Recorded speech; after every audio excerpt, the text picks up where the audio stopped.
पत्थर की रगड़ से आग को उत्पन्न होने के पश्चात पाक कला का विकास हुआ। प्राचीन काल के समय में जो था व्यक्ति पशु पक्षी और पेड़ पौधे फूल पत्तियां खाया करता था और उसके अंदर सभ्यता का ज्ञान नहीं था कि इसको हम पकाकर, अगर मांस को हम पकाकर खाते हैं तो ये और स्वादिष्ट हो जाएगा। जब इनकी सभ्यता का विकास हुआ है तो उस समय इन्होंने आग का प्रचलन, पत्थर से पत्थर मारा, उससे आग उत्पन्न हुई, उनके अंदर वो चिंगारी निकली तो इन्होंने समझा कि इससे आग जलाई जा सकती है। तब उन्होंने, उनके अंदर ये सभ्यता आई है। पाक कला वह प्रक्रिया है जिसके द्वारा भोज्य पदार्थों को ताप के संपर्क में लाकर के पकाया जाता है। पाक कला वो प्रक्रिया है कि अगर हम आंच को जला करके कोई भी भोजन हो उसको पका करके हम खा सकते। ताप मीन्स आंच को जला करके, ताप मिला करके खाया जा सकता है। तथा भोज्य पदार्थ के सरलता पूर्वक खाने व चबाने पचाने योग्य बनाया जाता है।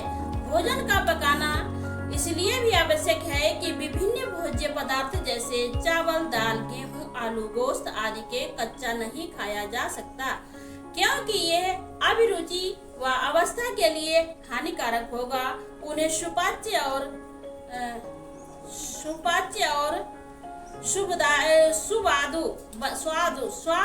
स्वादनुमा बनाने के लिए पकाने की आवश्यकता है।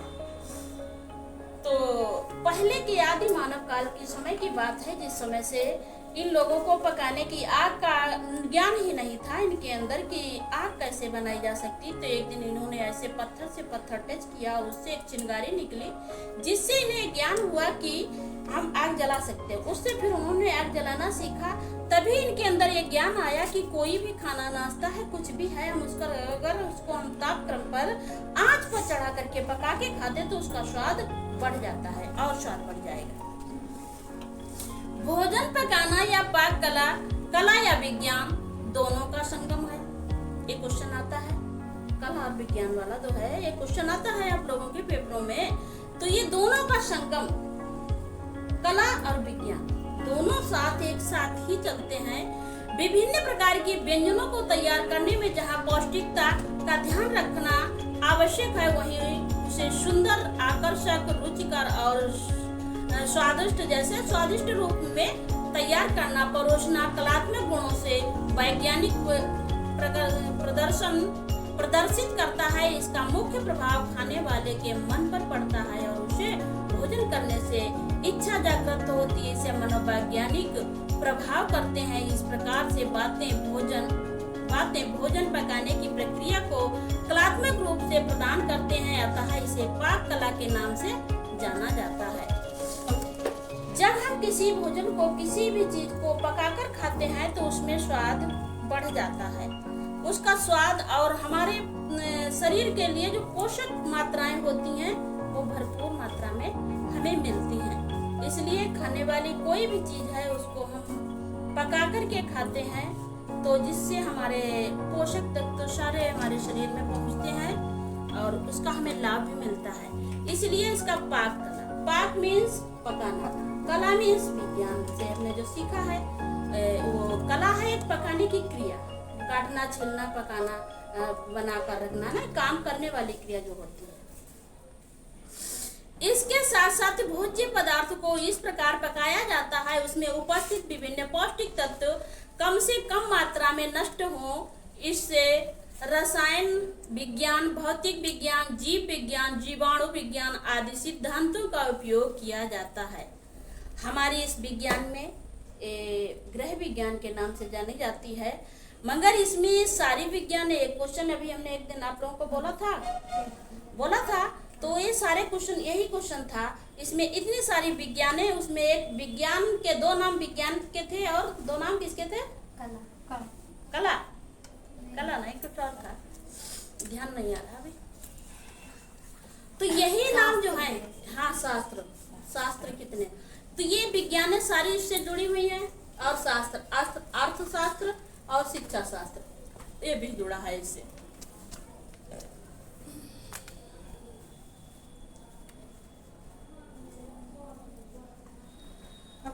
जानकारी लेना उनके अनुसार संतुलित आहार की व्यवस्था करना, जैसे शैशवावस्था, बाल्यावस्था, किशोरावस्था, गर्भावस्था, स्तनपान काल आदि में इनकी आवश्यकता के अनुसार आहार प्रदान किया जाता है। इस प्रकार विभिन्न रोगी की अवस्था में संयमित आहार तैयार किया जाता है, जैसे मधुमेह, क्षय रोग आदि के जैसे कैलोरी की संयमित किया जाता है। यहाँ यह कहना उचित होगा कि भोजन पकाने की उस प्रक्रिया को विज्ञान का स्वरूप दिया जाता है, अतः इसे पाक विज्ञान कहते हैं।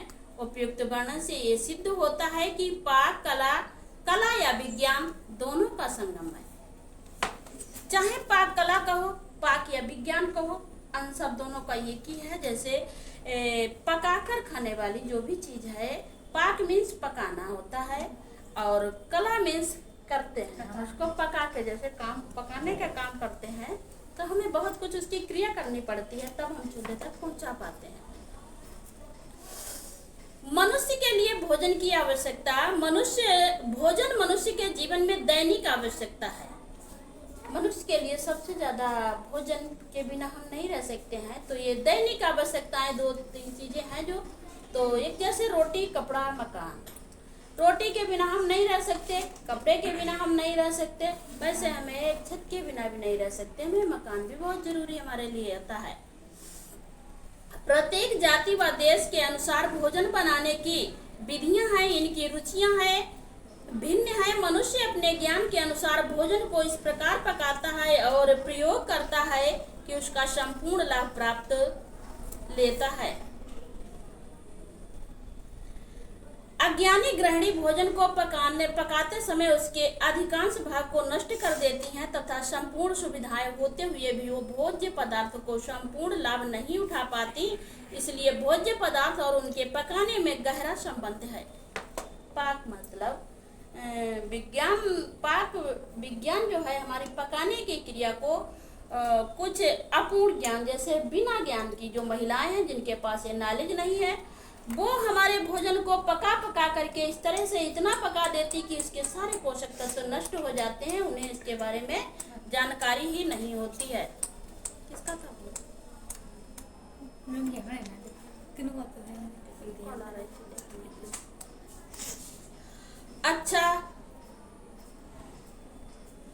अच्छा व स्वास्थ्यवर्धक आहार मनुष्य को सुख और शांति प्रदान करता है।